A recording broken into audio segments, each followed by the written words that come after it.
All stories are dramatized recreations. Named locations are fictionalized. Any resemblance to real persons is coincidental. Hi, I'm Elizabeth, a 36-year-old dental assistant from Nye. Sharing this is hard, but I need to process how my husband James's affair with my best friend shattered our 10-year marriage. It began when I found texts on his iPad pet names I hadn't heard in years, plans for a weekend getaway to Montauk. The worst part? Sarah sent a selfie wearing the necklace I'd lost last month, the one James helped me search for hours. That's when the ground dissolved. I stood in our kitchen holding that iPad like it was radioactive, staring at the rain-streaked window where our reflection used to feel like home. 10 years of inside jokes and mortgage payments reduced to a hotel confirmation number. He walked in, humming, actually humming, and froze when he saw my face. No denial, just that guilty shuffle I'd seen when he forgot our anniversary. Except this time, he didn't bother with flowers. The humming. God, that's what sticks, him walking through the door humming some stupid baseball chant while my world imploded. I didn't scream, didn't throw things. Just stood there with Sarah's smirk lighting up the screen, her finger tracing my diamond pendant against her collarbone. James's keys hit the bowl with their usual clatter. "Liz, you okay?" He stopped mid-step. Saw the iPad, saw my face. His expression didn't even shift to shock. Just slid straight into weary resignation. Like I'd caught him stealing cookies, not gutting our marriage. "Montauk?" My voice sounded alien, cracked riverbed dry. "You told me that conference was in Buffalo."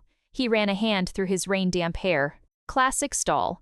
It got relocated last minute. To a seaside suite? With Sarah?" The name tore my throat. My college roommate. The one who held my hair back after too many tequila shots.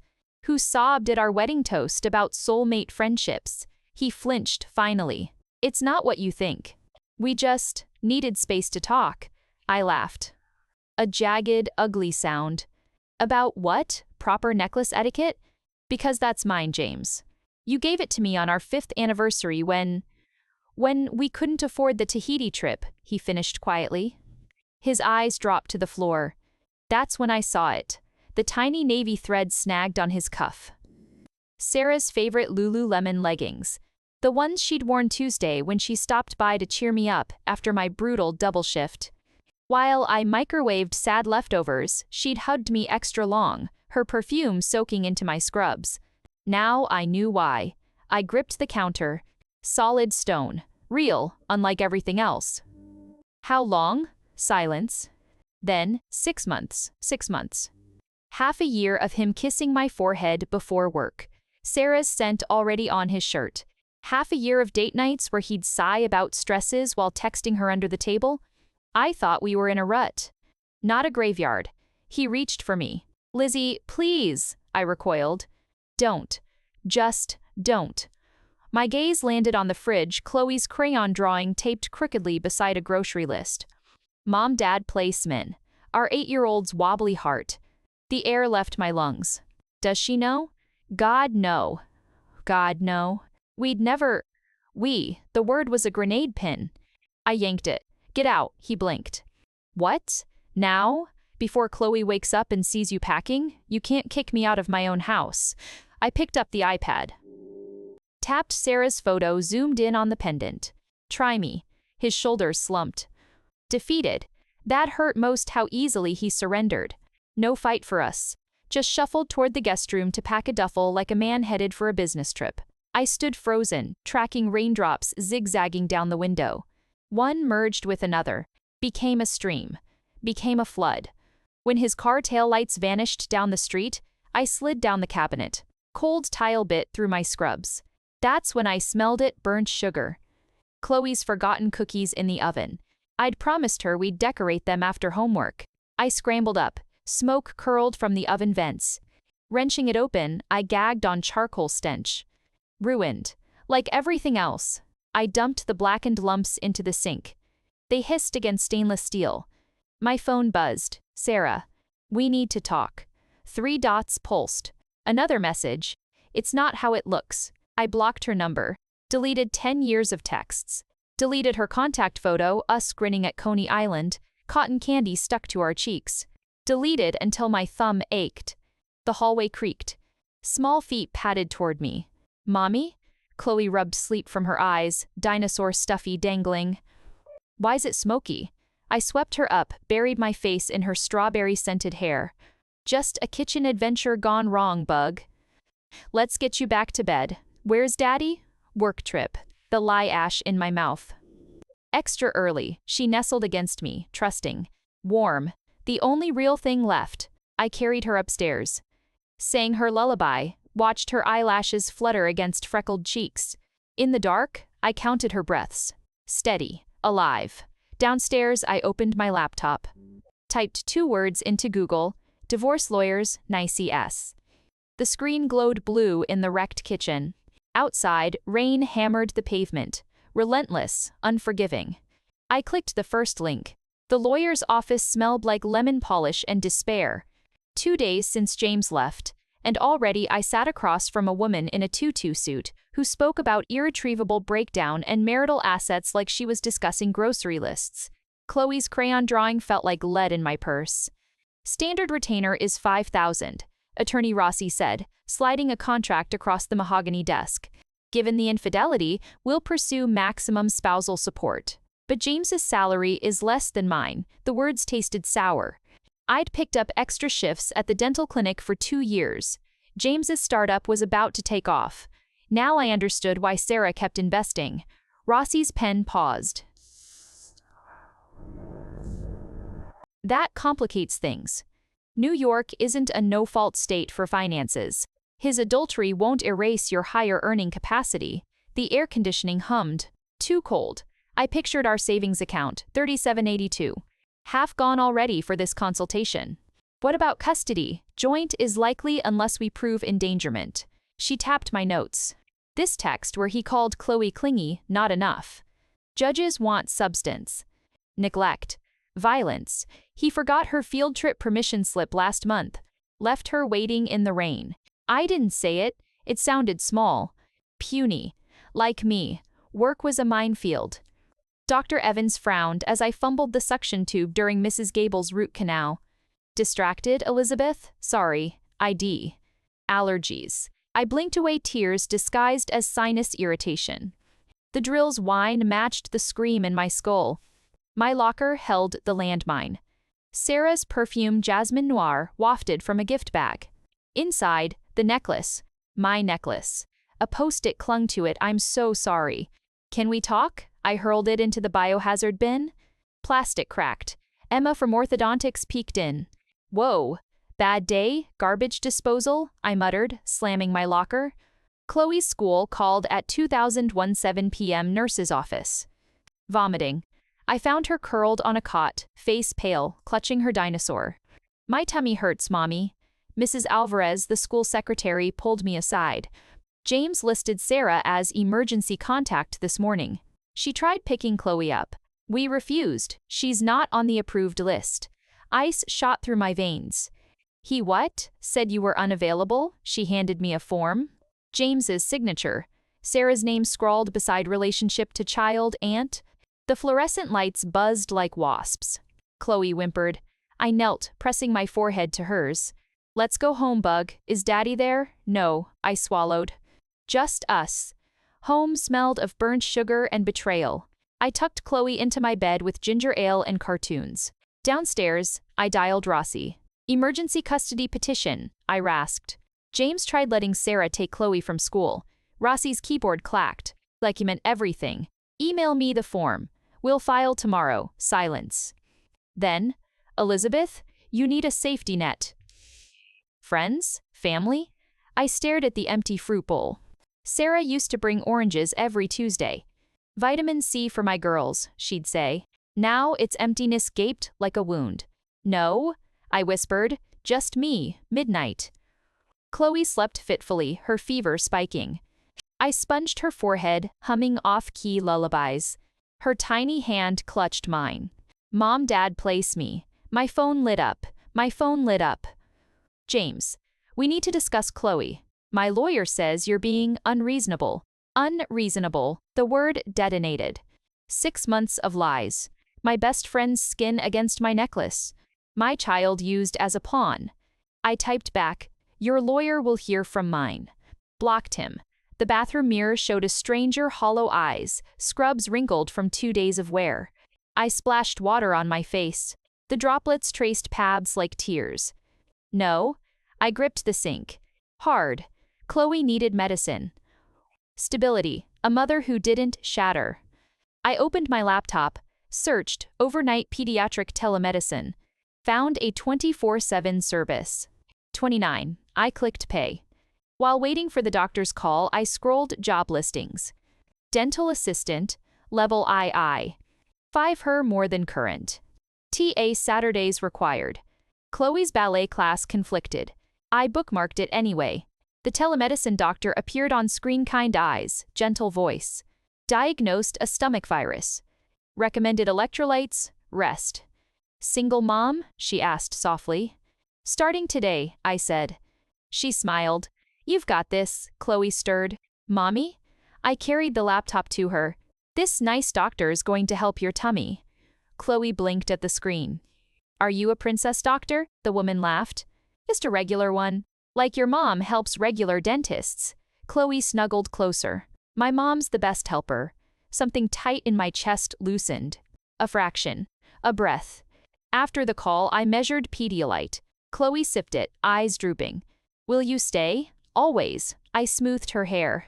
Even when I'm big, especially then, she slept. I watched her chest rise and fall. Steady, alive. Outside, a siren wailed. Life erupting. Life continuing. I opened Rossi's email draft. Attached the school form. Typed, file it, sent. The family court smelled like cheap carpet cleaner and broken promises. 3 days after filing, we stood before Judge Kowalski, me in yesterday's scrubs. James in a tailored suit Sarah probably bought. Rossi squeezed my arm as the bailiff called, petitioner, Elizabeth Miller.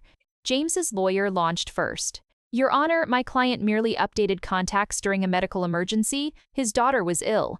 Mrs. Miller's allegations are hysterical overreactions. Hysterical. The word slithered through the air. I dug my nails into my palms, focusing on the chip in Rossi's burgundy nail polish. Real, tangible, Rossi stood, calm. Medical emergency? She held up the forged form. Mr. Miller designated his paramour, not a relative, as aunt. He attempted to place his child with the very woman who helped destroy her family. Is that stability? The judge's glasses slid down his nose. Mr. Miller, explain. James shifted. Sarah's been like family for years. Elizabeth's isolating Chloe out of spite. Isolating? The word tore out of me. Head swiveled. Rossi shot me a warning look. Judge Kowalski raised a hand. Temp custody granted to mother pending full hearing. Father, supervised visits only. And Mr. Miller? His gaze hardened. Remove the mistress from all school documents. Work was a war zone. Dr. Evans called me into his office post-op. Elizabeth, your sterility protocol lapsed today. Twice. I've forgotten to change gloves between patients. Rookie mistake. Sir, I'm dealing with, I know. He sighed. But if state inspectors see this? He played clinic camera footage, me reusing a sterilized tray. Next time, suspension. The walls closed in. Suspension meant no income. No custody fight money. Sarah ambushed me at my car. Rain plastered her blonde hair to her cheeks. A tragic movie scene she'd rehearsed. Liz, please. James is devastated. Chloe needs her dad. I clicked the car locks. She needs protection from liars. It was a mistake. She grabbed my door. We never meant to get caught. I yanked it shut. Her reflection distorted in the rain-streaked window. Tell me one thing. When you hugged me that Tuesday, did you still smell like him? Her silence screamed yes. I drove off. Her silhouette shrank in the rear view, a ghost I'd loved. Home brought no peace. Chloe's fever broke, but she clung to me, asking for James nightly. Daddy's trip is long, I'd murmur, choking on the lie. Rossi's email arrived at 11 p.m. James filed counterpetition, claims unfit mother. Cites your erratic behaviors plus work incident. Hearing moved to Friday. Friday, 3 days. I scrolled the evidence list, clinic disciplinary warning, Dr. Evans' report distraught, school pickup, Mrs. Alvarez's statement, twisted, Sarah's affidavit, Elizabeth's mental decline puts Chloe at risk. My hands shook. They'd weaponized my grief. The dental conference was a fluke, a last-minute temp job for extra cash. I manned the booth, handing out fluoride samples while surgeons lectured about implants. That's when I saw him. David Chen, James's former business partner. The one who'd warned me 2 years ago, your husband burns bridges and people. I'd defended James then. Now David paused at my booth. Elizabeth, you okay? His gaze dropped to my badge, temporary staff. James said you quit dentistry. Another lie, still assisting. I forced a smile. You? Oral surgeon, Manhattan. He handed me his card. Call if you need referrals. He hesitated. Heard about the custody mess. James subpoenaed me as a character witness. Ice water flooded my veins. What'd you say? Truth. His eyes darkened. That he embezzled $20K from our startup to buy Sarah jewelry. The room tilted. You have proof? Bank transfers, his signature. He scribbled a case number on his card. Use it. I clutched the card like a lifeline. For the first time in weeks, oxygen reached my lungs. James called as I packed Chloe's lunch. Blocked number, drop the custody fight, Liz. You'll lose. I'll make sure of it. I buttered bread slowly. Remember our 5th anniversary? The necklace? His breath hitched. What about it? You told me you saved for months. I slid David's card across the counter. Funny, David Chen says you stole it. Dead silence. Then a dial tone. I finished the sandwich. Cut the crusts off. Chloe hated them. Outside, dawn bled pink over the Brooklyn Bridge. Rossi would open in 2 hours. I rehearsed the words, your move, James. Dr. Evans' suspension letter hit before my morning coffee. 2-week unpaid leave effective immediately. Repeated sterility violations. The clinic's logo glared like an accusation. Chloe's daycare bill flashed in my mind, $1, due Friday. Rossi's retainer, unpaid. Panic tasted metallic. I called David Chen. Voicemail. You've reached Dr. Chen at Manhattan Oral Surgery. Desperation sharpened my voice. David, it's Elizabeth. James emptied our joint account last night. I need those bank records today, or I lose Chloe. Please. The temp agency smelled like stale donuts and false hope. Margie, the coordinator, scanned my resume. Dental conferences? We've got a 3-day gig at the Hilton. 25 ER starts tomorrow. Take it. She eyed my scrubs. Uniform black slacks, white blouse. Corporate hates medical casual. I nodded, already calculating 600 minus taxes. Not enough. Anything else? Weekends? Night cleaning? Yes, she blinked. Both. James waited outside Chloe's school. Supervised visit. Rain slicked his designer coat Sarah's influence. He thrust a stuffed unicorn at me. For Chloe, tell her I miss her. I blocked the toy. Your lawyer can deliver it. His smile turned venomous. Heard about your job. Shame. How will you pay rent? Better question, how will you explain stolen $20K to a judge? The color drained from his face. David's a liar, with paperwork. I stepped closer, lowering my voice. Withdraw the unfit mother petition. Now, or every vendor you screwed sees those transfers. He recoiled. You wouldn't. Try me. The Hilton ballroom buzzed with orthodontists debating Invisalign. I served coffee in Margie's required uniform stiff blouse, choking me. David found me refilling a decaf urn. Elizabeth. He slid a manila envelope into my supply cart. Bank statements, his signatures on page 7. Relief buckled my knees. Thank you, Don't thank me yet. His gaze darted to a conference booth. James stood there, schmoozing a silver-haired surgeon. He's pitching investors for a new venture. Smile Secure Dental Tech. Ice shot through me. Our garage startup name. Or stolen prototypes. David followed my stare. He's using your old research. Patent applications filed last month. The room tilted. James laughed, clapping the surgeon's shoulder. My notes, my sweat equity repackaged as his genius. Rossi pounced on the documents. This changes everything. Embezzlement negates his stable provider's narrative. She spread the bank records across her desk. James's $20K transfer to Bijou Elegante, dated 3 days before Sarah flaunted my necklace. Can we use the patent theft too? I asked. Not without proof, it's your IP. She tapped the Smile Secure brochure. Did you sign NDOS? Work logs? Everything's on our home computer. Password protected. Her smile turned razor sharp. Which is now marital property. Subpoena incoming. Sarah intercepted me at the subway. No rain today, just brittle sunlight glinting off her diamond studs. My diamond studs, I realized. Anniversary gift. James is devastated, she hissed. Withdraw the embezzlement claim or he'll sue for full custody. I kept walking. Tell him to enjoy the subpoena. She grabbed my arm. Chloe deserves better than a broke, suspended mom. I wrenched free. She deserves better than a thief and his mistress. Passengers stared. I lowered my voice. Touch me again, I'll add trespassing to James's charges. Her composure cracked. He loves me. Then he can love your mugshots too. The apartment felt hollow without Chloe's chatter. Supervised visitation meant 3 hours at a sterile family center. She'd returned quiet, clutching James's unicorn. He said you're taking me away, she whispered at bedtime. I tucked the sheets tight. Never. Daddy's confused. Sarah cried. Said you hate them. I smoothed her hair. Grown-ups make messy mistakes, bug. But you're my forever. She hugged the unicorn.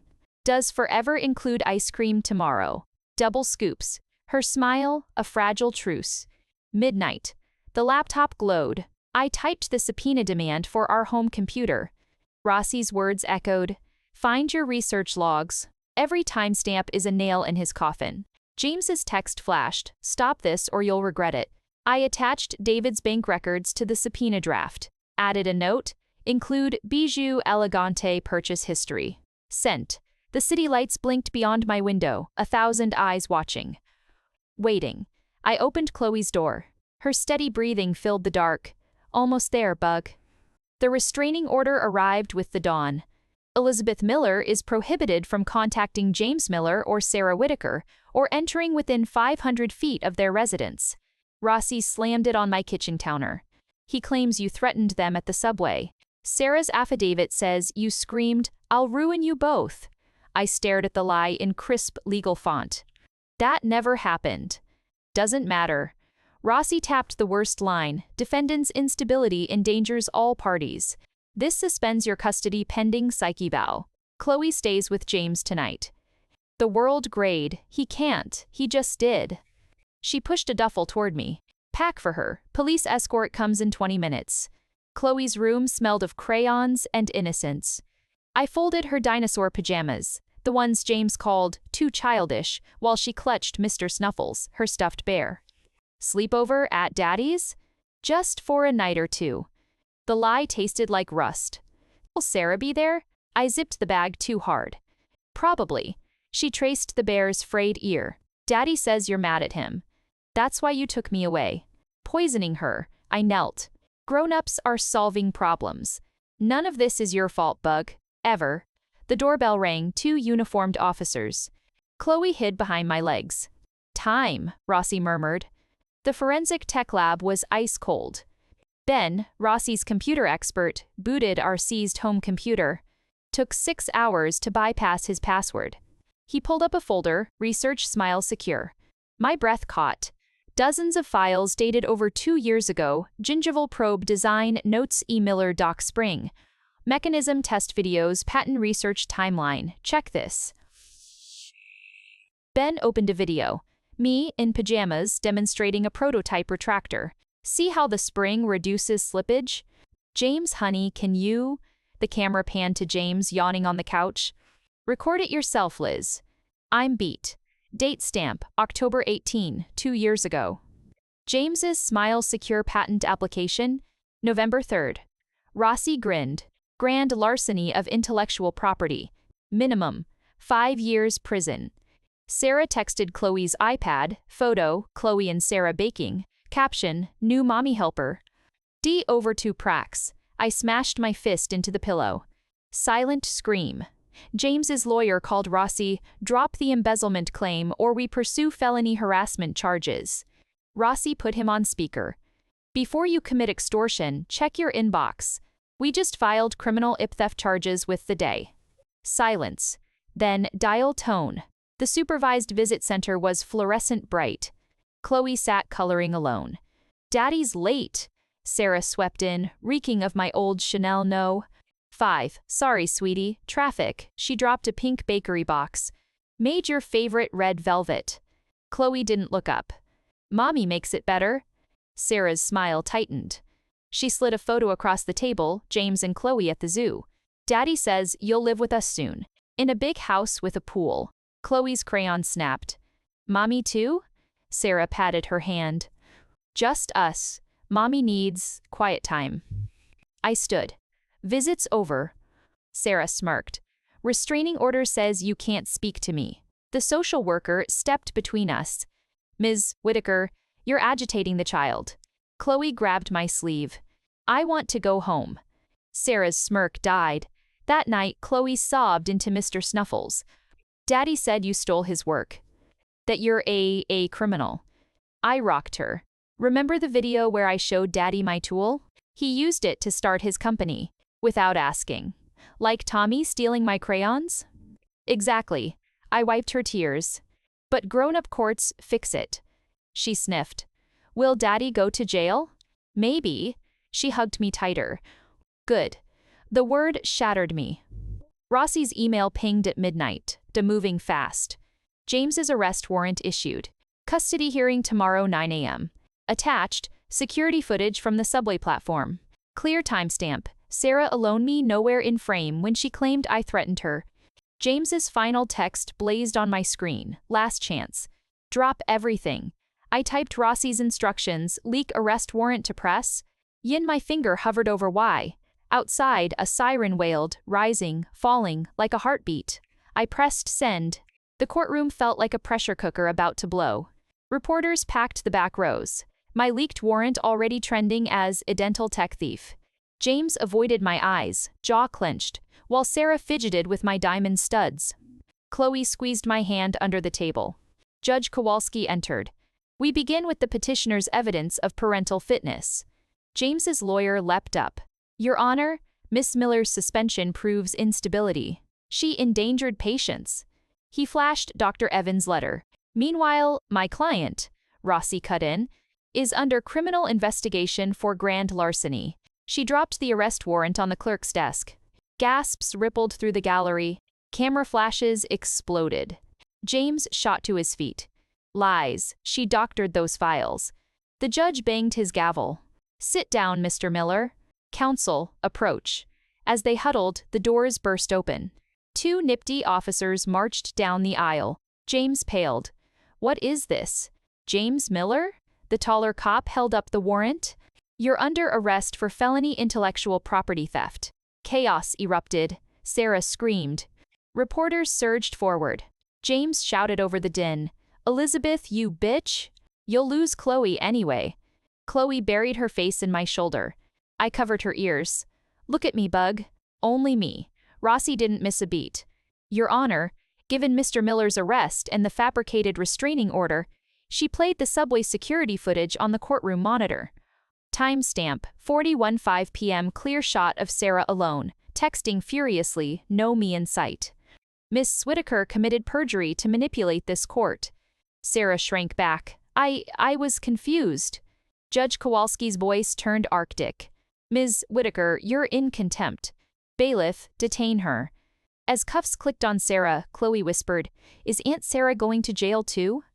Not yet, I murmured. But she told big lies. Like Daddy. The truth, simple and brutal from her lips. Ruling, full custody to me. James's visitation, supervised, after criminal proceedings. Sarah banned from all contact. Outside, microphones jammed toward us. Elizabeth, how does it feel to send your husband to jail? Rossi shielded Chloe and me, barking, no comment. Into the scrum. A reporter shoved past, was the affair your fault?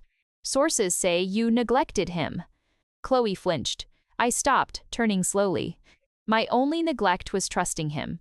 Silence fell. I walked away, Chloe's hand tight in mine. The temp agency called as I buckled Chloe into the car. Elizabeth, Margie, that weekend cleaning gig? We need you tonight. Urgent biohazard cleanup at SmileTech Labs. James's stolen company. Irony tasted bitter. Pay, double, 50 HR. Chloe's daycare bill glared from my dashboard. Address. SmileTech Labs smelled of antiseptic and betrayal. I swapped scrubs for a hazmat suit in the empty locker room. My reflection in the safety goggles. Hollow-eyed, victorious, exhausted. Room 214 glowed under UV lights. Contamination, spilled prototype adhesive. I sprayed disinfectant, the mist hanging in the air like ghosts. Then I saw it. Taped under James's workstation, a familiar blue notebook. My research journal. Dates, sketches, equations in my handwriting. Proof the DAW didn't have. Footsteps echoed. David Chen appeared, lab coat pristine. Elizabeth, security said you were here. He froze, seeing the notebook in my gloved hand. Is that? Everything he stole. I peeled off a glove, took a photo with my phone, including the formula that poisoned your lab rats last year. Page 42, his face darkened. He told investors it was F-Day approved. I slipped the notebook into my biohazard bag. Now you know why it wasn't. Chloe slept as I scrubbed adhesive residue at 2 a.m. David's words replayed, testify about the notebook, and I'll hire you. $75K, benefits. Hope flickered, then died. James still had allies. Sarah's family owned half the dental supply chains in New York. My phone lit up. Blocked number. You think you won? Wait till the appeal. Chloe will call Sarah mommy. I dropped the scrub brush. Leaned against the cold lab wall. Down the hall, James's nameplate gleamed on a door, J. Miller, C2. I walked over, pry bar in hand. One hard wrench metal screeched. The nameplate clattered to the floor. I left it there, face up in the disinfectant puddle. David's clinic gleamed like a spaceship chrome, glass, and the sterile scent of success. My new scrubs itched. Or 3 needs turnover, Marisol, the head nurse, said without glancing up. Dr. Chen's wisdom tooth extraction at 10. Prep tray specs are in the cloud. The cloud, where James had hidden stolen files. My hands trembled as I calibrated the suction. Problem, Miller? Marisol eyed me. Rumor travels fast in 5 operatory practices. Just learning the system. I forced calm, arranging forceps. Don't crack. Not here. I know how problem I be. It's service more money, David entered, scrolling a tablet. Elizabeth, with me. He shut his office door. Sarah's father owns dental supply. They just canceled our account. Ice spread through my chest. Over me? Over James. He tossed the tablet. An email glared, due to unprofessional conduct of new hire, we terminate service. Immediate effect. Unprofessional? I'm not even, he means loyalty. To family, David's knuckles whitened. We have 3 days of gauze left. Chloe's school call came during setup. Mrs. Alvarez strained. Chloe bit a classmate. Hard. I found her in the principal's office, dinosaur eraser shredded to rubber dust. He said Daddy steals, she whispered. And you help. The other mother jabbed a finger. Your criminal drama traumatized my son. Principal Hart slid a incident report toward me. Chloe Miller bit Thomas Reynolds after he stated, your dad's a jailbird. Thomas's arm bore teeth marks over Sharpie-drawn prison bars. Hart sighed. 1 day suspension. 1 day suspension. Plank for Ed.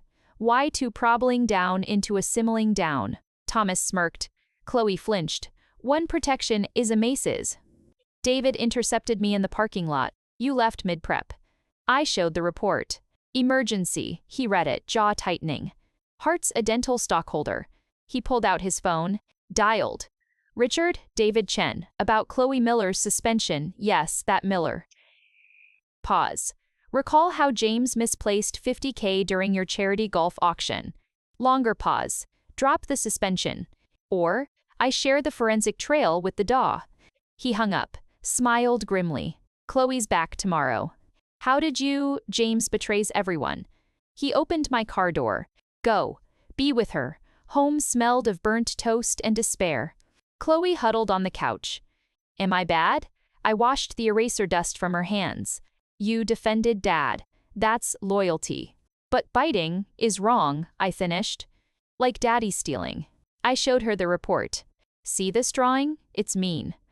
But we don't fight mean with mean. She traced the prison bars. What do we fight with? Truth. I pulled up David's email. Dental's cancellation. Mr. Thomas's daddy helps bullies. But Dr. Chen helped us.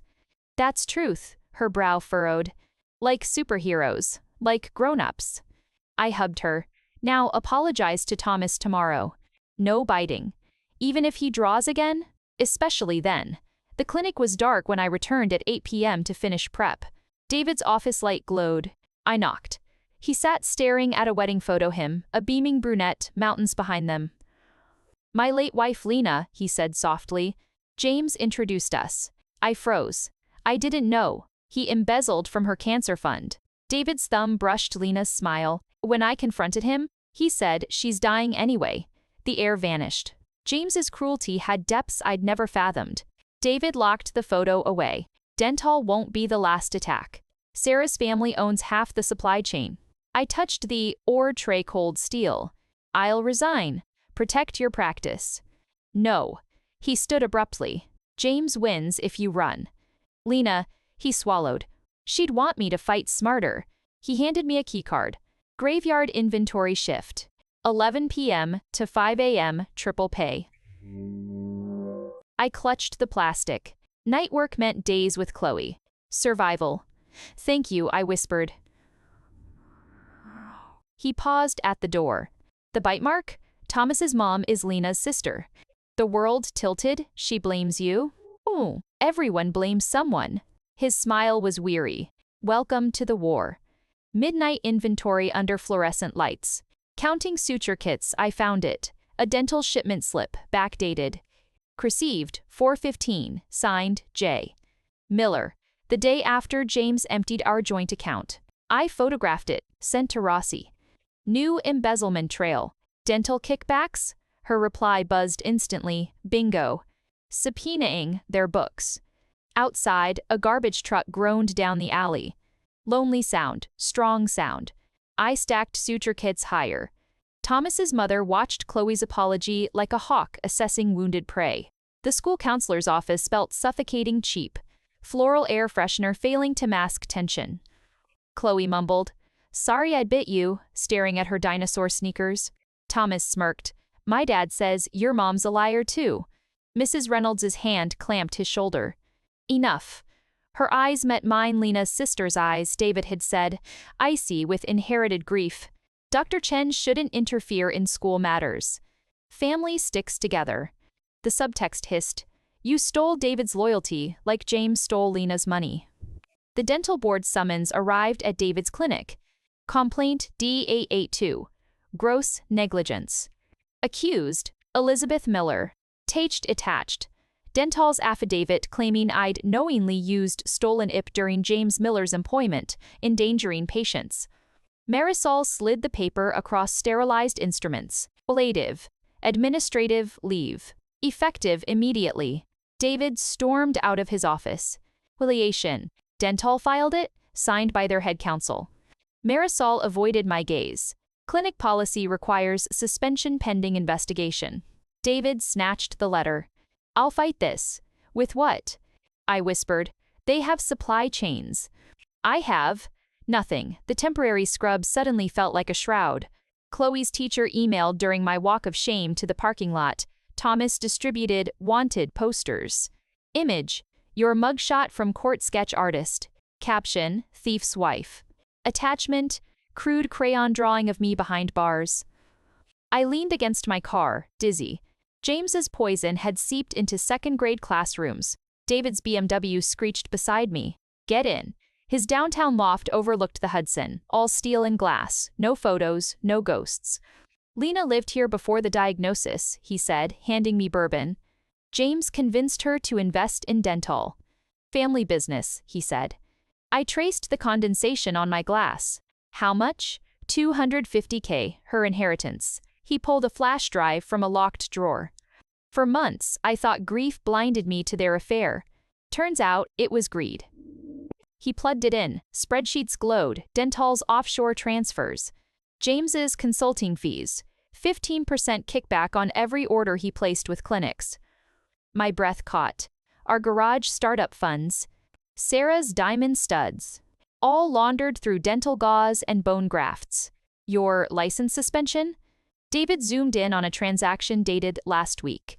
50K to Regulatory Solutions, LC, private investigators. They fabricated your negligence complaint. The room tilted. Why show me this? Because Lena's family is complicit. He pointed to a beneficiary, Eleanor Reynolds, Thomas's mother. She approved every payment. Chloe refused dinner. Thomas said you're going to jail like daddy. I knelt before her. Remember truth fighting? I showed David's screenshot, Eleanor's name beside dollar amounts. Thomas's mommy took money to hurt us. That's why he drew those pictures. Her eyes widened. Like bullies get lunch money to be mean? Exactly. I hugged her. But we don't pay bullies. We stop them. Eleanor answered on the first ring. I warned David not to involve you. 50K to frame me, I stated. Lena would vomit. Silence. Then a bitter laugh. Lena chose James over me. Over David. She deserved her fate. The cruelty stole my breath. You helped him steal her cancer fund. Fluvit. A click. Dial tone. David stood in the doorway, face ashen. He'd heard. I'm sorry, I whispered. He strode to the balcony. Rain slicked the skyline. She's right. I couldn't prove it then. His knuckles whitened on the railing. But you can now. Rossi's paralegal called at midnight. Dental's lawyer offered a deal. Drop criminal charges against James, and they'll withdraw the dental board complaint. Counteroffer, I said, watching David's screen glow with evidence. Tell them we'll add Eleanor Reynolds to the indictment unless they turn state's witness against James. A pause. They'll never, they will. I forwarded the offshore transfers. Family sticks together until sinking ships. David's reflection appeared behind me in the dark window. You're ruthless. Learned from experts. I didn't turn. Couldn't face the ghosts in his eyes. He placed Lena's wedding band on the desk between us. Then learn this. Trust is the knife they don't see coming. The ring glinted cold, bright, a weapon and a vow.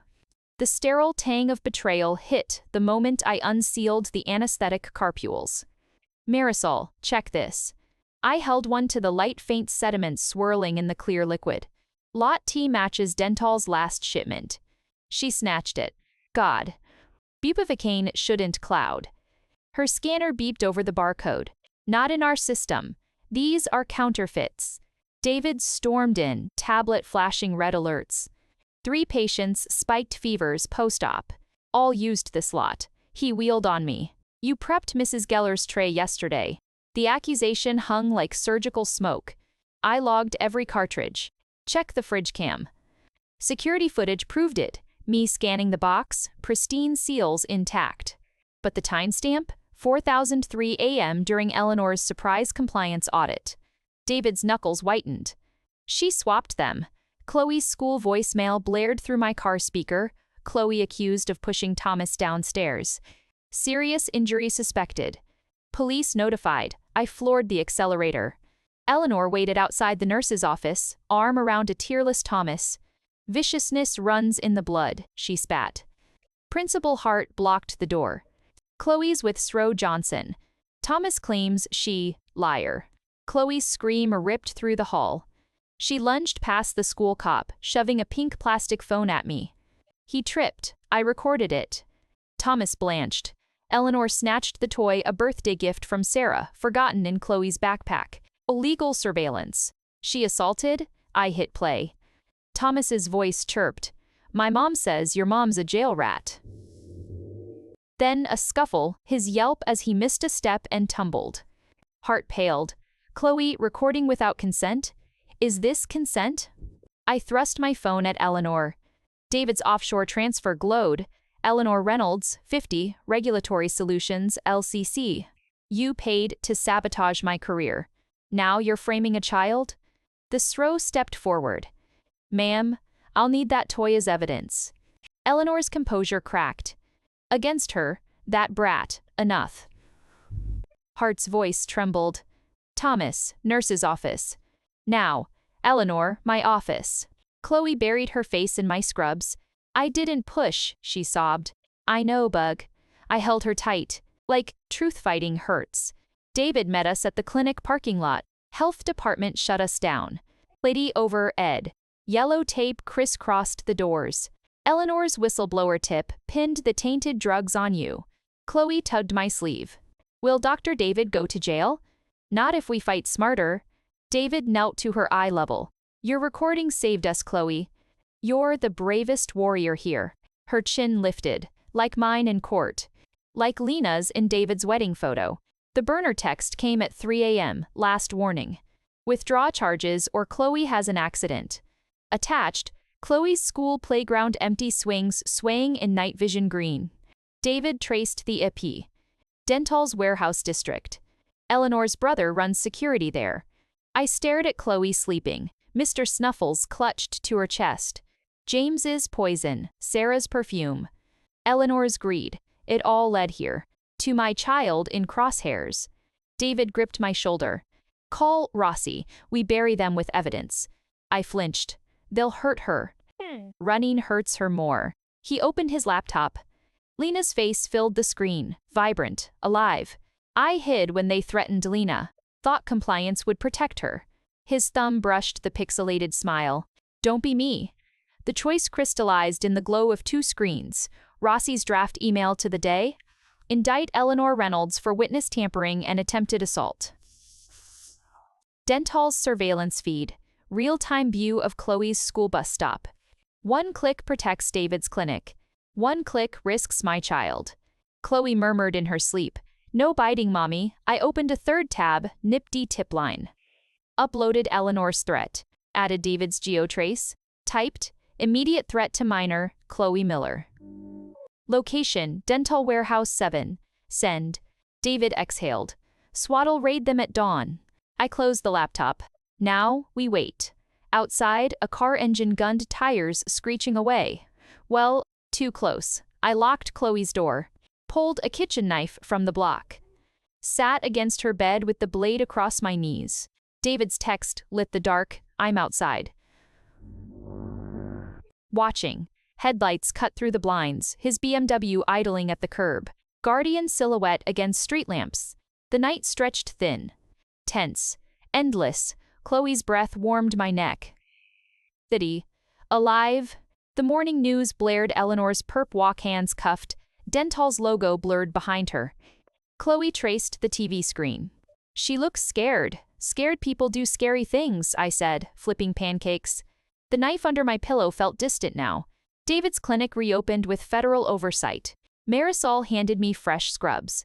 No more dental shipments. We're with Sterling Surgical now. She paused. Dr. Chen's paying for your board hearing lawyer. Gratitude warred with guilt. Tell him I'll repay, he knows. She squeezed my arm. First warmth in weeks. Chloe's nightmare shattered the calm at 3 a.m., the swings. She screamed, clawing at invisible threats. He's in the dark. I rocked her, humming off key. Eleanor's gone, Bug. Not her. She trembled. Daddy called. He said, the bad men took me because you lied. Ice flooded my veins. Jail calls weren't recorded. He'd weaponized the SWAT raid his doing into a ghost story to haunt her. Rossi served James's motion with breakfast. Emergency custody reassessment. Mother exposed child to traumatic police raid. Child exhibits night terrors. Attached therapist notes.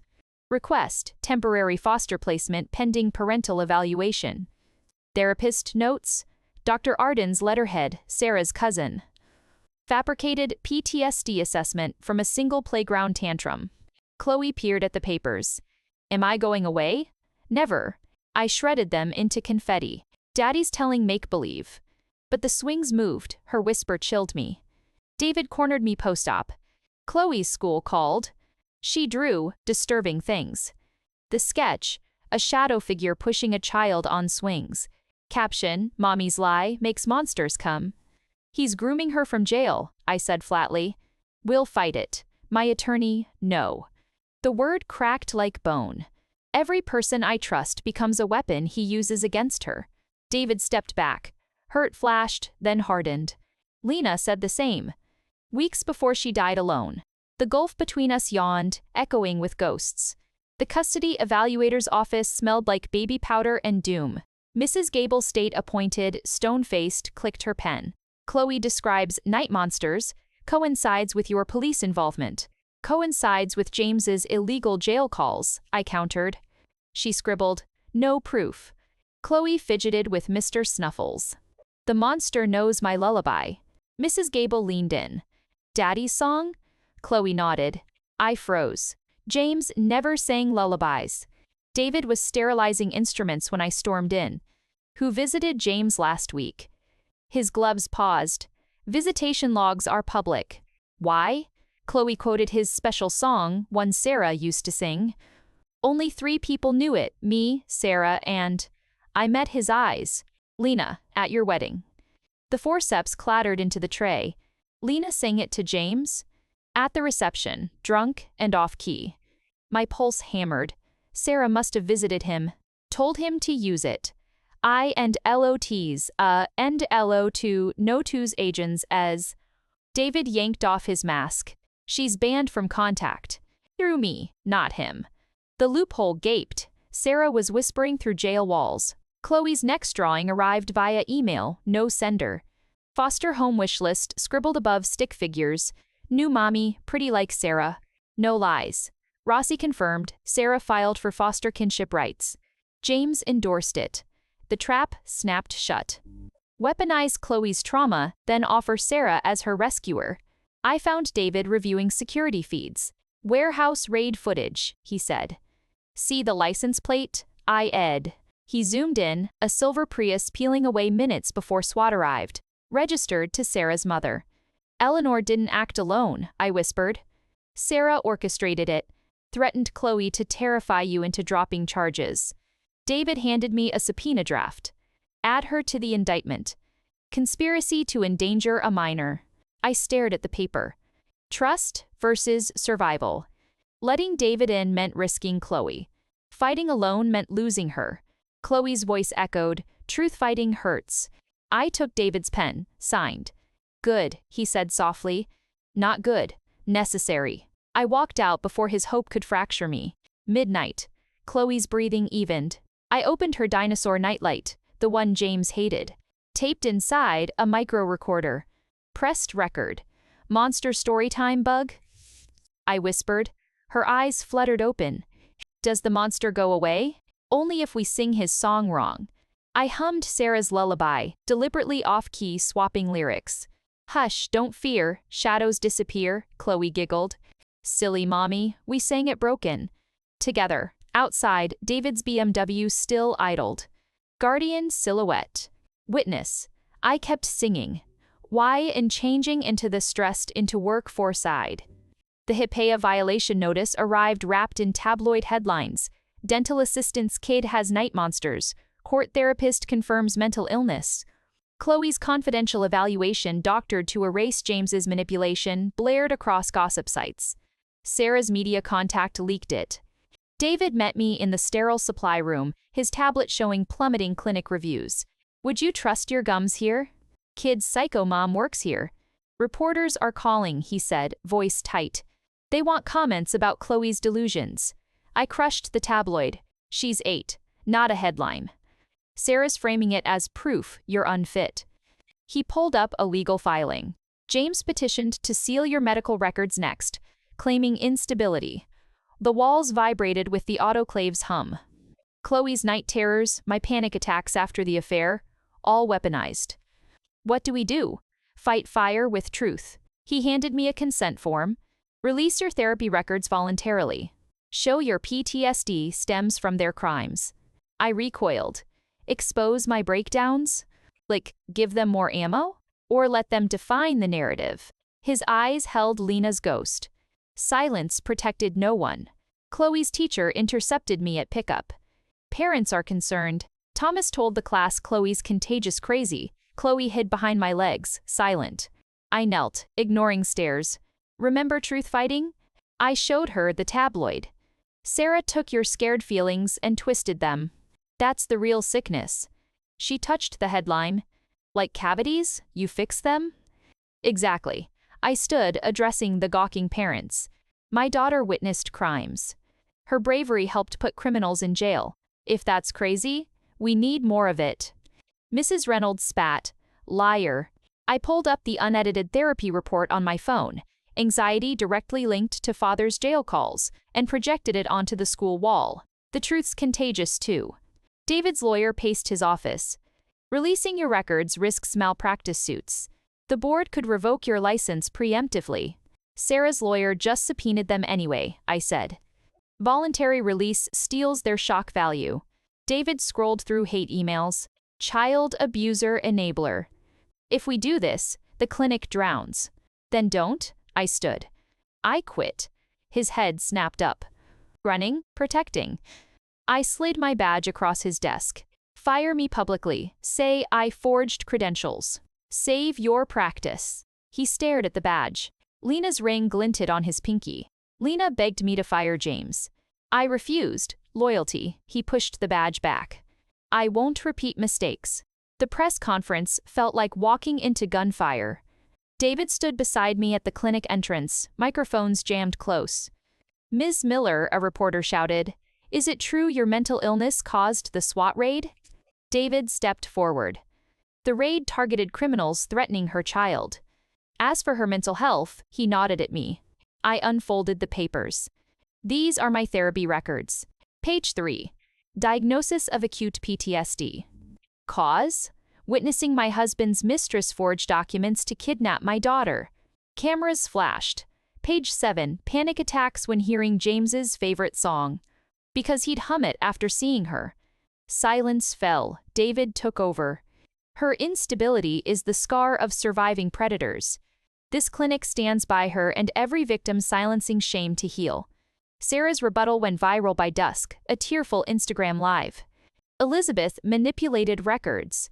That's not James's handwriting. She flashed a love note he'd written, her slanted loops matching my forged therapy notes. Rossi called screaming, she authenticated his penmanship. We can use it to prove he doctored Chloe's eval. I watched Sarah's video loop. Her pearl earrings, my grandmother's heirlooms, lost in moving. Chloe slept curled against me, Mr. Snuffles damp from tears. David texted, clinic bookings up 20%. Survivors thanking you. A new email popped up. HIPAA investigation closed. Insufficient evidence. Chloe murmured, monsters gone? I kissed her forehead. Just shadows, bug. Outside, David's BMW still idled. Guarding, waiting, I texted back, tell Lena, thank you. His reply, she'd have liked you. Both fighters, the night felt lighter. Not safe but shared. James's voice slithered through the jail phone, smug as spoiled milk. Here Dental's warehouse manager recanted? Said David forced him to lie about my kickbacks. Rossi had warned me, the witness now claimed David promised him cash to frame an innocent man. David scrolled the updated indictment in his office, Lena's ring glinting cold on his finger. James paid his gambling debts. Classic witness flip. And the embezzlement you allegedly covered up? I pointed to the new charge buried in paragraph 4. David Chen diverted $18K during wife's terminal care. He flinched. Lena's pain clinic wasn't covered by insurance. I borrowed from the business account. His gaze dropped to her photo. Repaid every cent with interest. Prove it. Records were in Lena's safety deposit box. Her mother has the key. He slammed his laptop shut. She won't speak to me. Blames me for Lena trusting James. Outside, rain blurred the city, a gray smear of doubt. Chloe's therapy session felt like sanctuary. Buddy, the golden retriever therapy dog, nuzzled her palm as Dr. Vance spoke softly. Today, we practice brave breathing. Buddy will guard your air. Chloe puffed her cheeks, exhaling slow, like blowing bubbles. Buddy suddenly pawed at her backpack, whining. He smells Mommy's emergency cookies. Chloe giggled, unzipping the pack. The dog dug deeper, nudging aside crayons until his nose bumped a thumb drive taped beneath the lining. Sarah's rhinestone initial glared up at me. Chloe gasped. Sarah hid it when she fixed my zipper. Dr. Vance froze. Don't touch it, Elizabeth. Could be malware, but I'd seen that drive before, in James's gym bag, weeks before the affair exploded. David's forensic tech pried it open in the clinic's decontamination room. Encrypted. Military grade. James's brother does cybersecurity for the Pentagon, I whispered. Buddy sat at Chloe's feet, tail thumping as Ben worked. Files bloomed on screen, Lena Chen treatment. Payments.pdf, wise-smile secure adhesive test results.xlsx esx eslx, utrames.mp3, David. Bailed mp3, David paled. Play the last one. Lena's voice, thin with pain, filled the room. James, the payment receipt's missing.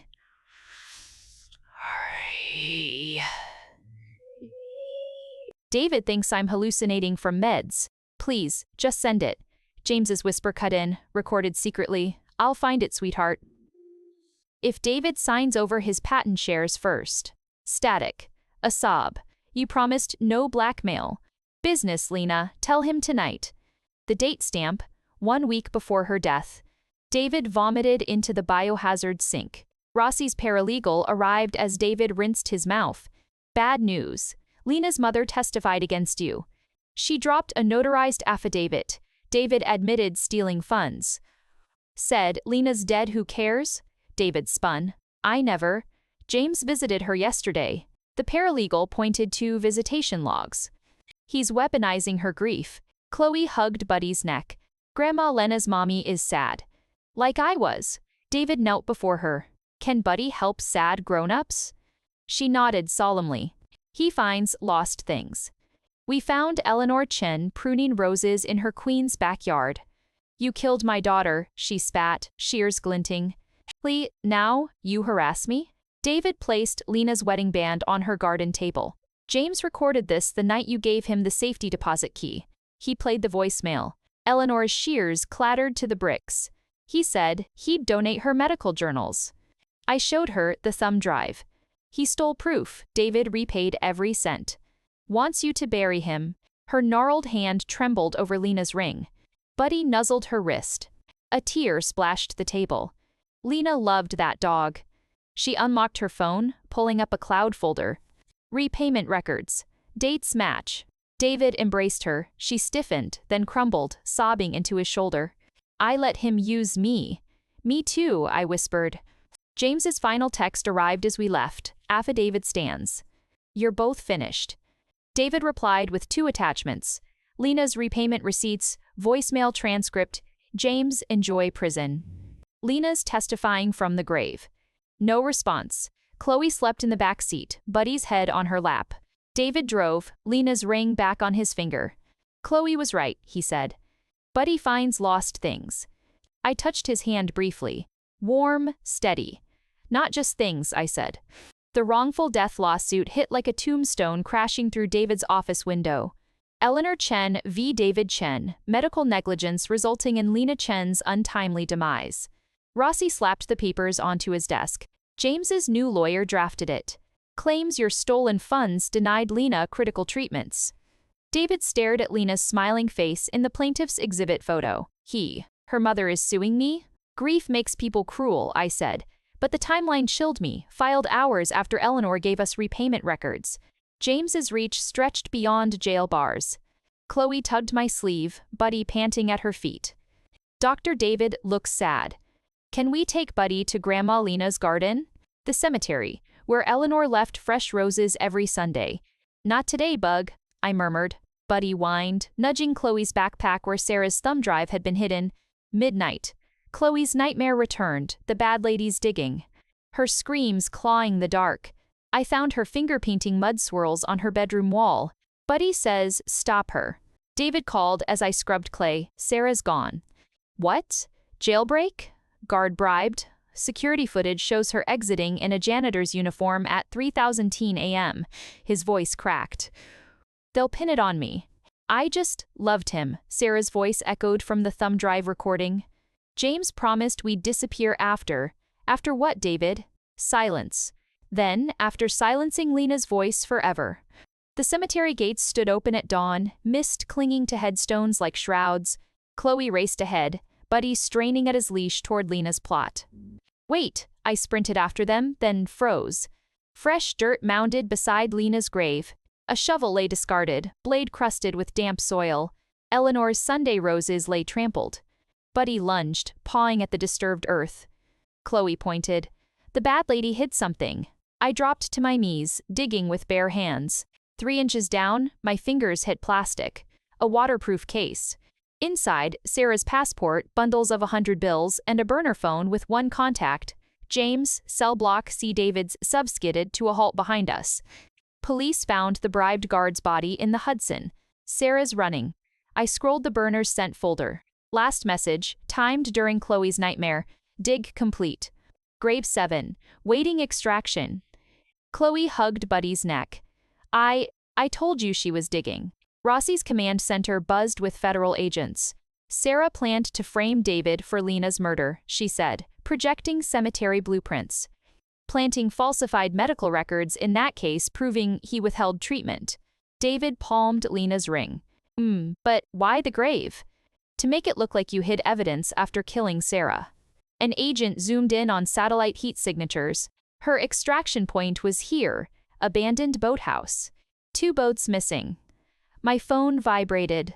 Unknown number, tell Chen I'm finishing what Lena couldn't.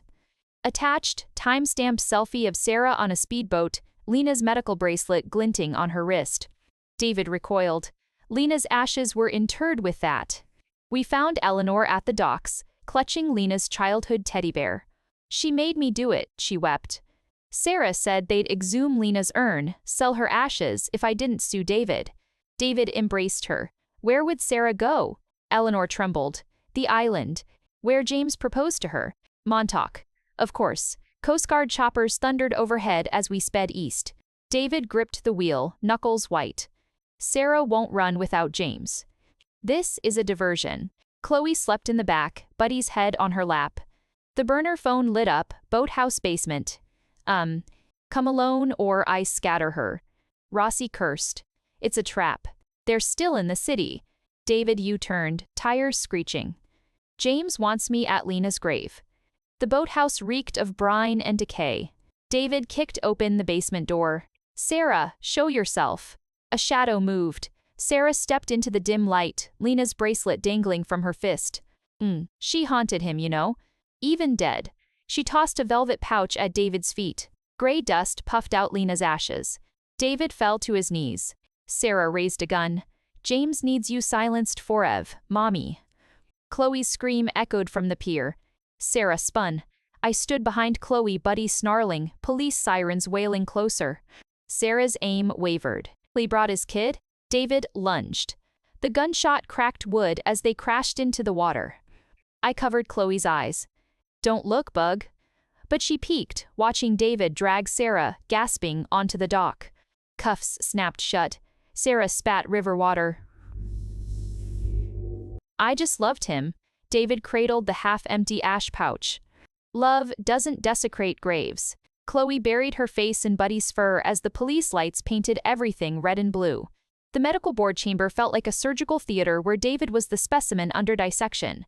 Fluorescent lights glared off the mahogany table as Dr. Gupta, the board chair, replayed the arrest footage for the 3rd time. You struck the suspect's head against the dock, Dr. Chen. Explain this excessive force. David's knuckles whitened around Lena's ring. She'd just scattered my wife's ashes and fired at me. Restraint wasn't my priority. Gupta paused the video, David's forearm pinning Sarah's throat, her gun sinking into the Hudson. Your clinic's reputation hinges on calm judgment. This, she gestured at the frozen violence, suggests instability. I sat rigid in a borrowed court blazer, Rossi's case file burning in my lap. Chloe's latest drawing peeked from its edge, a stick figure James beside a lighthouse, speech bubble screaming, not dead. She'd woken humming his song, whispering, Daddy's lighthouse has a secret room. Montauk. Where it began. Rossi intercepted me in the marble hallway. James's death certificate was forged. She shoved an autopsy photo at me, a John Doe's charred face. Coroner confirmed dental records swapped. James paid him via Sarah's burner account. The hallway tilted. Where is he? Montauk Marina. Boat registered to Lena Chen. She tapped Chloe's drawing. He's using your child as a time bomb. Leak his location, and he flees. Wait, and he manipulates Chloe into another breakdown to regain custody. She nodded toward the hearing room. But if you chase him now, David's suspension sticks. The clinic collapses. You lose everything again. David emerged, face ashen. They're suspending my license pending psychological evaluation. Gupta's verdict echoed, a healer's hands must never become weapons. Chloe huddled with Buddy in the clinic break room, redrawing the lighthouse with frantic strokes. Daddy's not dead, he promised ice cream when the humming stops. David knelt, voice frayed. What humming, Chloe? The boat hums, like his song. She mimicked a low drone. Hush, bye, David met my eyes. Generator. He's living offshore. Rossi's burner buzzed, boat registration confirmed. Lena's legacy, docked Montauk. SWAT ready. Attached, satellite thermal imaging showing one heat signature aboard. David gripped my arm. Don't go. James wants you isolated there. It's a trap. I stared at Chloe's drawing, the lighthouse, the ice cream promise. The ultimate manipulation, dangle her hope to crush mine. Rossi thrust her car keys at me. Your call, Elizabeth. Testify for David's appeal now, or I drive you to Montauk. The hallway clock ticked. David's career. James's capture. Chloe's safety. A triage of ruin. I pictured James humming as he packed for Montauk 2 years ago. Our anniversary trip he gave to Sarah. How silence had cost me everything. David touched Lena's ring. Go, I'll fix this later. Lena's legacy. The boat name mocked us. I slid Rossi's case file back unopened. No. David froze. What? I stay. The words tasted like steel. James loses when we refuse his script. Rossi cursed. He'll vanish. Then he vanishes. I took Chloe's hand. But my daughter sleeps knowing I chose her over vengeance. That's the only legacy that matters. David's breath hitched. For the first time, tears glinted in his eyes. Not for Lena, for us. The appeal testimony lasted 9 minutes. I described Sarah's gun, the scattered ashes, Chloe's scream. Wouldn't you destroy the monster threatening your child? I asked Gupta. She flinched. David added Lena's medical bracelet, still reeking of river water, to the evidence table. Violence wasn't my choice. It was the cost of protecting a family. Family. The word hung between us, tender and raw. Gupta adjourned without ruling. Montauk police found Lena's legacy abandoned at dawn, generator humming. No James. Just a note taped to the helm, tell Chloe sorry about the ice cream. Rossi swore he'd surface. David gripped my shoulder. You were right. Some ghosts aren't worth chasing. Chloe fed Buddy a treat in the clinic lobby. Is Daddy gone for real now? I kissed her forehead. Yes, Bug. But the humming, I took David's hand. Solid. Warm, alive, we'll make new songs. The clinic smelled of lilies and redemption. Bouquets from patients crowded the reception desk. Welcome back, Dr. T. Chen, banner strung above Marisol's relieved smile. David adjusted my loops before Mrs. Geller's implant, his fingers brushing my temple. Steady hands today, he murmured. For the first time in months, mine didn't shake. Chloe's giggle echoed from the break room, where Buddy tolerated her dental exams with a stuffy. Peace felt fragile, a soap bubble reflecting light before it pops. The package arrived at noon. Plain brown box, no return address. Inside, Mr. Snuffles. Chloe's beloved bear, missing since Sarah's arrest. His left ear hung by threads, stuffing bulging from a razor slit seam. David froze. Don't touch it. Too late. My fingers found the cold rectangle buried in polyester guts, a burner phone. It lit as I lifted it, $50K in unmarked bills. Pier 16 at 8 p.m. Or I released the video of you disciplining Chloe. Attached, a grainy still. Me, blurred and furious, grabbing Chloe's arm after she drew on the wall during her night terrors. James must have hacked the nanny cam Sarah gave her, the one I'd tossed. David reached for the phone. Call Rossi. I pocketed it. No. Elizabeth, he's framing child abuse. And police involvement proves instabilities to the custody evaluator. The soap bubble popped. James knew which wounds to salt. Chloe's school project waited on our kitchen table, a shoebox diorama titled, "My Safe Neighborhood." She'd glued cotton ball clouds over popsicle stick houses, our apartment building carefully labeled home. But her pride was the detailed replica of an abandoned warehouse near the river, crumbled cardboard walls spray-painted grimy gray. "That's Dental's old place," she announced, pointing to a tiny dumpster. "See? Where Buddy found the bad thumb drive." Ice slid down my spine. James's voice echoed from our last anniversary dinner. "Perfect hideout, right? Dental's warehouse security system's junk. I could stash contraband there for years." He'd laughed, swirling his wine. "Pier 16's just the dock. Real treasures inside." The burner vibrated. 3 hours. David blocked my apartment door. "Pier 16's a trap. Let me handle this." I stuffed cash from the clinic's emergency fund into a gym bag, 5,000, all I could grab. He wants me isolated. Angry, to make a mistake that proves I'm unfit, so walking into a blackmail meets fits perfectly? His hand cupped my cheek rough from scrubbing, warm with fear. "Please, don't let him win this way." I leaned into his touch. 1 breath. 2, remember what you said?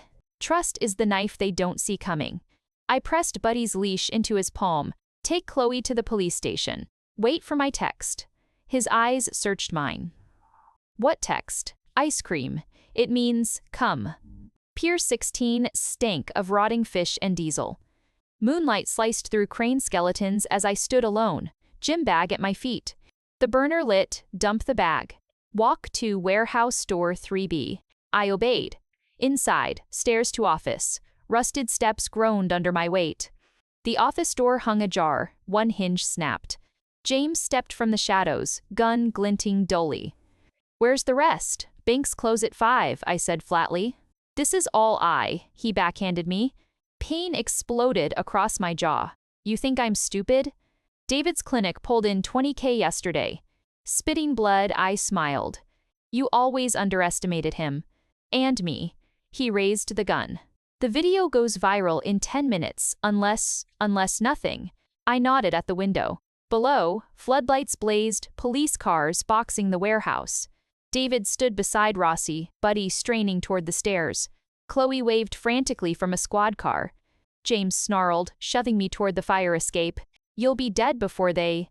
Thunk. A dent appeared in the wall beside his ear. A tranquilizer dart. He crumpled, eyes rolling back. Rossi's sharpshooter lowered her rifle from the adjacent roof. I knelt, yanking Lena's medical bracelet from James's wrist, the one Sarah stole from her grave. "Treasure's where you left it," I whispered. Rotting. Downstairs, David crushed me in a hug. Chloe tumbled from the car, burying her face in my neck. "Buddy tracked your phone." She sobbed. "I told Dr. David you'd say ice cream." Over her head, David's gaze held mine. "No ghosts. Just gratitude." The sirens wailed, not a warning this time. A requiem.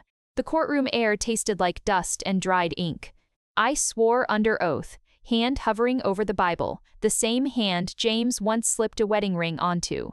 Now it bore a faint tan line and David's steadying squeeze before I took the stand. Prosecutor Reed softened his voice. "Describe discovering the affair." I focused on the courtroom clock tick-tick-tick like suction at work.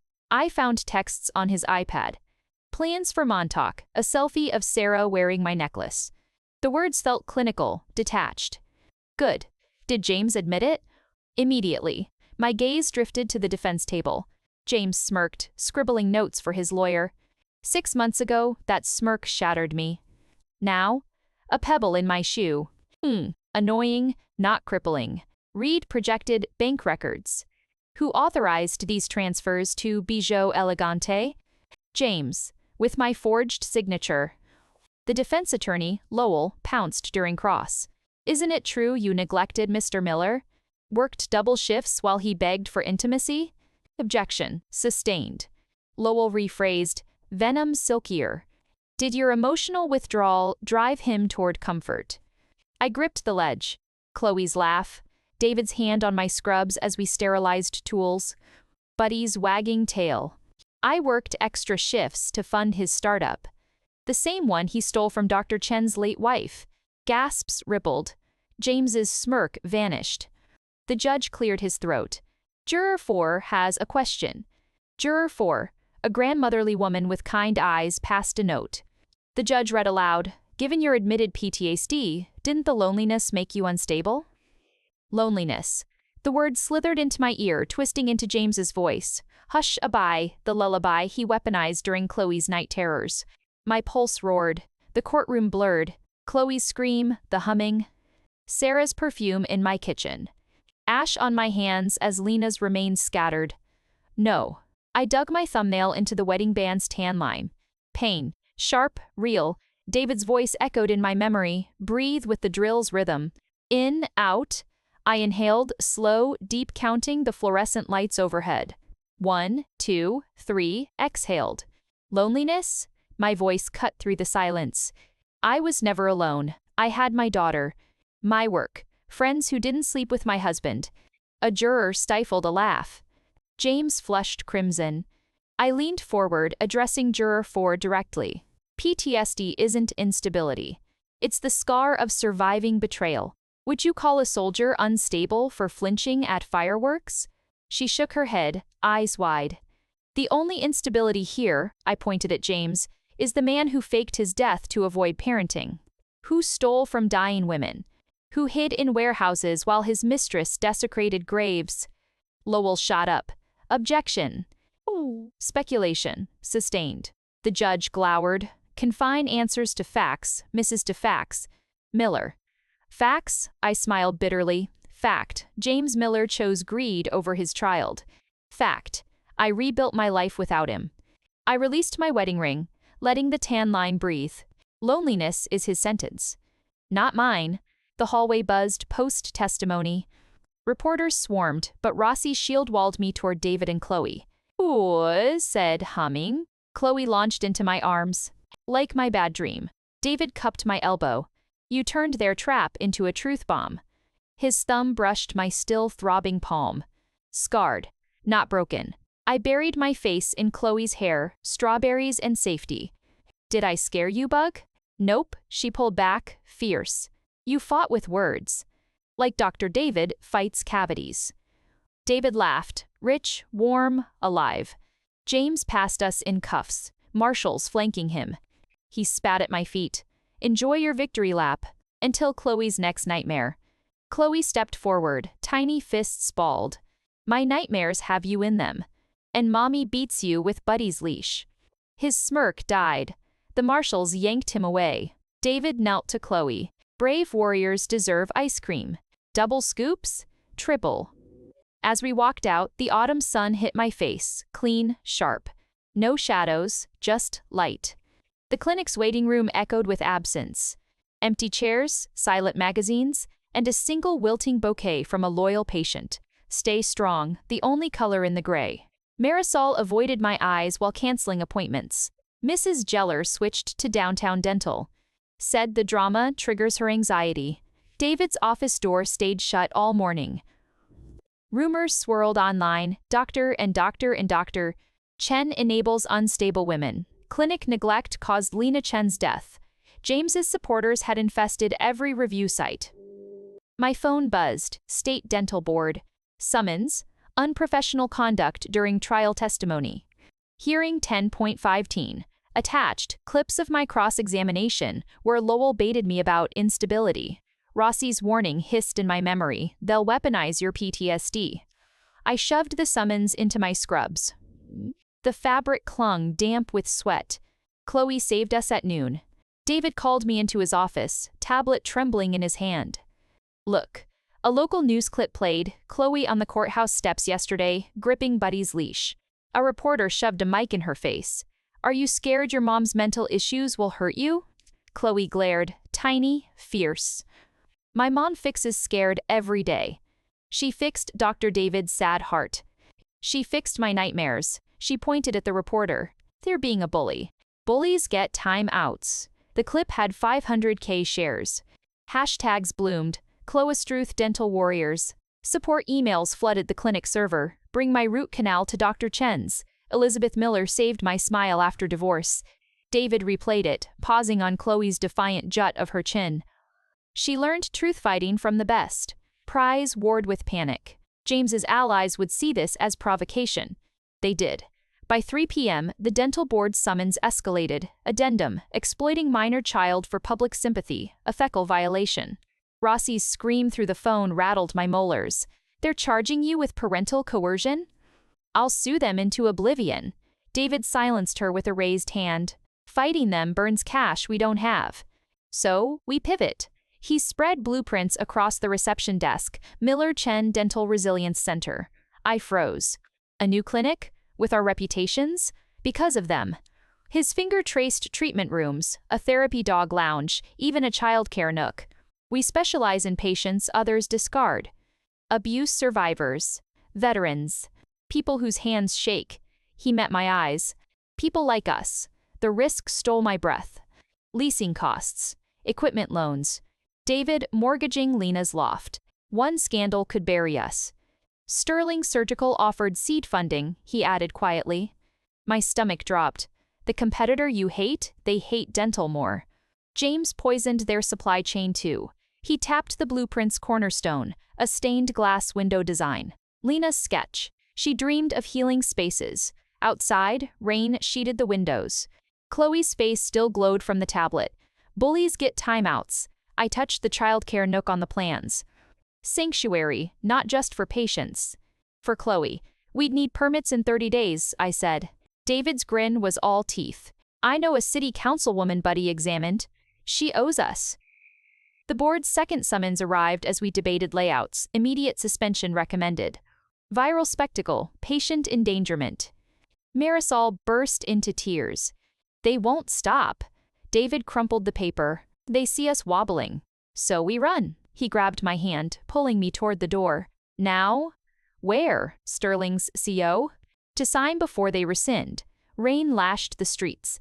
I hunched in David's passenger seat. Suspension notice burning my pocket.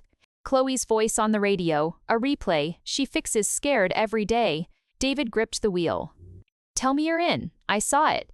The childcare nook where Chloe could color after school. Buddy napping in sun patches. No more whispers of unstable. Only if I run sterilization protocols, I said. His laugh was a warm bark. Deal. Sterling's tower loomed, glass gleaming like ice. The CO, Miss Vance, waved us to conference room overlooking the river. Funding hinges on one condition. She slid a contract across polished teak. David surrenders 51% control. David stiffened. That's a takeover. Insurance against your volatility. Her smile didn't touch her eyes. Miller's license suspension won't help referrals. I stepped forward. My license isn't suspended. Yet, I placed the dental board summons beside her contract. But if you exploit our fight for profit, I nodded at the window. See that news van? They'd love to hear how Sterling partnered with Dental to inflate bone graft prices. Vance paled. That's proprietary and true. David leaned in. Lena's records prove it. We walk out allies, or I leak everything. Silence. Rain streaked the skyline. Vance's pen hovered. I whispered, bullies get timeouts. She crossed out 51%, wrote 30%. Welcome, she spat, to Sterling resilience. David's hand found mine under the table. Scarred knuckles, steady pulse, we signed. The Resilience Center's skeleton rose like bleached bones against the winter sky. Exposed steel beams glistened with frost as David and I reviewed electrical schematics with the foreman. Inspections delayed, the man grunted, stamping frozen mud off his boots. City wants extra seismic bracing. David's jaw tightened. Sterling's loan payments start next week. Delays bleed us dry. My phone buzzed, Rossi. James's sentencing hearing moved to tomorrow. Surprise witness confirmed. A chill unrelated to the wind snaked down my spine. Chloe's sleepwalking began at midnight. I woke to her small hand fumbling with the apartment door chain. Gotta finish the tower, Mommy, she murmured, eyes glassy. The lady said, hurry. David, staying on our couch after a late permit meeting, intercepted her. What lady, Chloe Bug? The sad one, with the ring. She pointed toward the Resilience Center's skeletal outline visible through the window. She cried in the walls. David froze. Lena's ring felt suddenly heavy on my finger, a temporary safeguard after he'd nearly lost it at the site yesterday. We followed Chloe's trance-like path across the construction site. Moonlight cast long, grasping shadows from the steel framework. She stopped at pier column 7, Lena's favorite number, and patted the freshly poured concrete footing. Here, the bad man hid her words. David's flashlight beam trembled. This footing was poured yesterday. If someone buried something, James, I breathed. He had access during demolition. Before jail? The courtroom buzzed with tension the next morning. James, in prison orange, smirked as the prosecutor rested his case. The defense calls Sarah Whitaker. Gasps erupted. Sarah shuffled in, thinner, her once blonde hair now dishwater gray. She avoided my eyes, taking the stand. Defense attorney Lowell oozed sympathy. Miss Whitaker, isn't it true Elizabeth Miller threatened you into framing James? Sarah's gaze flickered to Chloe, drawing quietly beside me. No. Lowell blinked. But your affidavit was lies. Sarah gripped the rail.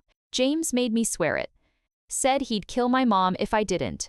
She described James's blackmail emails routing through Dental servers, proof he'd orchestrated Lena's records theft before her death. He wanted David ruined so Lena would depend on him, so he could control her money. James lunged up, shackles clanking. Liar, she's helping Chen. The judge slammed his gavel. Lee, remove the defendant. As marshals dragged James out screaming, Sarah locked eyes with me. Mouthing, check the column. We jackhammered pier column 7 at dusk, Sterling C.O. Vance watching stone-faced. The concrete crumbled to reveal a PVC pipe. Inside, Lena's waterproof research notebook, the one James stole detailing adhesive polymer flaws that had killed lab rats. Vance snatched it. Sterling funded this research. Chen hid the defects. David paled. Lena discovered the flaws. James stole her notes to patent it faster.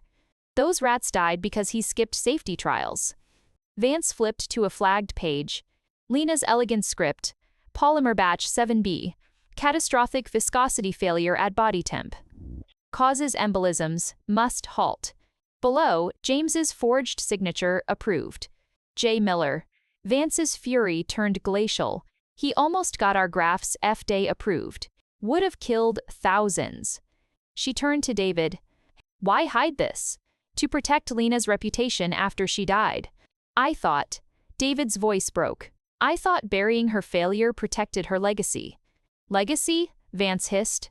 Sterling's name would have been on those death certificates. Chloe piped up, clutching Buddy. But the sad lady fixed it. See? She pointed to the notebook's last page. Lena's final entry, workaround, add Cheeto-san matrix. Stabilizes viscosity. Tested, safe. A solution worth millions. Buried with her. Vance extended her hand to David. The Resilience Center gets full funding, and Sterling's backing your malpractice suit against James. She paused. On one condition, name the polymer fix Lena's matrix, market it with her failure story. David stared at her. Turn her pain into a pre-campaign? Turn her courage into a standard, Vance corrected, so no one buries the truth again. He shook her hand. Later, amidst the rubble of pier column 7, David pressed Lena's ring back into my palm. I buried her light, trying to protect it. Just like James tried to bury you. I closed his fingers over the ring. Her light's in the foundation now. Literally, he touched the drying concrete. Lena's final work, literally holding up their dream. She'd hate the spotlight. But love the healing, I said softly. Chloe placed Buddy's paw on the concrete. Guard it good, okay? David's hand covered mine on the cold, rough surface. Not holding. Anchoring. If I'd known this journey led here, to you two, I leaned into him. You'd choose the heartbreak again? His answer was a whisper against my wind-chapped cheek. I'd choose this. The first snowflakes began to fall, dusting the scars of the past in something clean and new. The Resilience Center smelled of citrus polish and hope. Sunlight streamed through Lena's stained glass window, a cascade of sapphire and amber fractals painting rainbows across patients sipping sparkling cider. David guided Mrs. Geller to the Lena's matrix display, her new implant gleaming as she smiled. Like sunlight on water, she whispered. Chloe wove through the crowd, distributing Buddy's dental hero trading cards she'd designed. My hand brushed David's as we admired Chloe's school project, framed near reception. My family, sketched in crayon. 3 stick figures. Mommy, Dr. David, me holding hands under a giant tooth. Buddy, tail a yellow blur, chased a cavity monster. No James, no shadows. Marisol rushed over, phone trembling. Prison transport ambushed near Ossining. James, he's gone. The room's warmth vanished. David's knuckles whitened around a champagne flute. Injuries? 2-guard shot. They found his shackles, and this. She showed a photo, James's jumpsuit discarded near woods. Scrawled in mud on the fabric, tell Chloe daddy's coming. Ice flooded my veins. I reached for Chloe just as her teacher approached. Miss Miller, Chloe's presentation starts in 20 minutes. She insisted on Buddy. David stepped close, his whisper raw. Go. I'll handle this. Chloe's classroom buzzed with construction paper hearts and nervous giggles. She stood center stage, pointer tapping her poster, Families Fix Things. Some families break, she announced, solemn as a surgeon. Like my old one. Daddy broke it with lies. A classmate gasped. Thomas Reynolds smirked. Chloe didn't flinch. She flipped to a photo, David and me sterilizing tools at 3 a.m., shadows under our eyes. But broken things get fixed better. Dr. David helps Mommy fix teeth. Mommy fixes my nightmares. She pointed to Buddy snoozing at her feet. Buddy fixes scared feelings. Thomas raised his hand. Is Dr. David your new dad? Murmurs rippled. Chloe's teacher stiffened. I held my breath, remembering James's taunt, until Chloe's next nightmare. She beamed. Nope, he's my steel beam. She tapped her poster's resilience center sketch. Steel beams hold up broken places so they heal stronger. That's family. Applause erupted. Thomas scowled. David waited outside, face grim. State police set roadblocks. He won't get far. I pulled Chloe close, inhaling her crayon and applesauce scent. She called you her steel beam. His throat worked. Lena would've. He touched Lena's ring now on a chain beneath his shirt. She'd want you to have this space. Not her ghost. Chloe tugged his sleeve. Can we see Lena's window? I made her a card. We returned to an empty clinic. The party was over, but rainbows still danced where Lena's window caught the sunset. Chloe taped her drawing to the glass, a stick figure Lena with angel wings, handing David a wrench labeled Fixer. David knelt, voice thick. She'd love this, Bug. I know. Chloe patted the stained glass. She told me in my dream. When Daddy ran, David froze. Last night. Lena said, tell David, the ring's a seed, not a shackle. Chloe shrugged. Seeds grow, shackles break. Duh. She skipped off to refill Buddy's water bowl. David stood slowly, pulling the ring from its chain. It gleamed in a rainbow's path. Warm gold, cold diamonds. His fingers brushed my wrist. Elizabeth, the security alarm shrieked. We sprinted to the monitoring room. Screen 4 showed the back alley dumpster lid swinging. A shadow darted past. David zoomed in, mud-caked prison boots vanishing around the corner. James. He'd found us. Police swarmed the alley. Empty. Just those boots planted neatly beneath Lena's window. Chloe's drawing speared to the brick with a sterilized scalpel. Property of Dr. Chen etched on the handle. David's face hardened. It's not try it. It's David Stride, coffee. He stole it from sterile processing during the tour. I pried the drawing free. Lena's angel wings torn. Written in grease beneath her feet. Next time I aim higher. David pulled me against him. No hesitation now. His heartbeat thundered through my scrubs. He wants terror. We give him justice. Chloe hugged our legs, Buddy growling at the boots. Steel beams don't bend, right? David cupped her face. Right. His gaze met mine over her head. The unspoken vow hung between us, fierce and fragile as the rainbows fading on the floor. I tucked the torn drawing into my pocket. Beside Lena's ring, still warm from David's hand, the emergency lights bathed the Resilience Center in blood-red shadows. Somewhere in the maze of operatory pods, a sterilizer alarm wailed, James is doing. David pressed his back against the childcare nook's reinforced door, voice low. Chloe, Buddy, a muffled whimper, scratching. Tap, tap, tap. Chloe's secret knock. Buddy bit the bad man, she whispered through the gap. He ran away bleeding. David's flashlight caught the smear on the doorframe, blood and saliva. James's scalpel lay nearby. Good dog, he breathed. My phone vibrated James's stolen burner. Family reunion in radiology. Come alone or I smash Lena's window. David grabbed my wrist. He'll shoot you on sight. He wants the window more. I slipped Lena's ring into his palm. Distract him. Radiology's lead-lined walls swallowed sound. James stood silhouetted against Lena's stained glass, crowbar raised. Moonlight fractured through sapphire waves, painting his prison jumpsuit in drowned man blues. One swing, he rasped. All her pretty light gone. I stepped into the room, hands empty. Lena hated you before she died. Did you know? He stilled. Liar, she told David you smelled like cheap bleach and regret. I edged closer to the emergency shutoff, a red button behind the panoramic X-ray viewer. Said you'd die alone in a place like this. His laugh echoed. And you? You'll die here tonight. Maybe. I stopped, but Chloe's safe. David's calling the police. You lose. Again, his grip tightened on the crowbar. I'll carve daddy's girls on her. Thunk. A dental implant model, titanium alloy, razor-edged, slammed into his shoulder from the ventilation grate above. Chloe's voice piped, shaky but clear. Steel beams don't bend, jerkface. James staggered. I lunged for the shutoff. Darkness. Absolute, James roared, swinging blindly.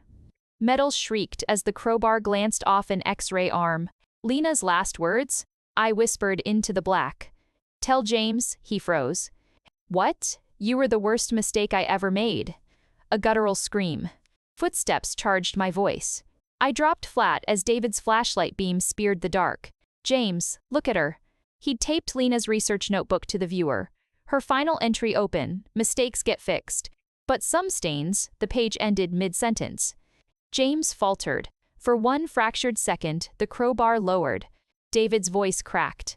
She was writing about the polymer. Not you. James's breath hitched, a wet, broken sound. Lena, crack. Buddy's snarling weight hit James's chest. They crashed into the X-ray table. The crowbar clattered away. I slammed the panic button. Sirens, floodlights, handcuffs. James didn't resist as police dragged him out. His gaze stayed locked on Lena's window, now glowing under spotlights. Whole, unbroken. Chloe launched into my arms. I aimed for his head. But the grate was sticky. David pried the implant model from James's shoulder. Surgical-grade titanium. Lena designed these. He handed it to Chloe. Your steel beam worked. Later, in the quiet of the childcare nook, David retaped Lena's angel, drawing over the torn spot. Chloe slept on Buddy's dog bed, the titanium model clutched like a teddy bear. He turned to me, Lena's ring gleaming between them. I thought love was holding on. But it's building something new. He nodded to Chloe. With you. I touched the ring. Cold gold. Warm promise. Seeds grow. He slid it onto my finger. Not where James's band had been. On my right hand. New ground. Chloe stirred, blinking sleepily. Mommy, did we fix it? David scooped her up. Better. We made it stronger. We walked to Lena's window. Dawn bled rose and gold through the glass, spilling rainbows over the spot where James had stood.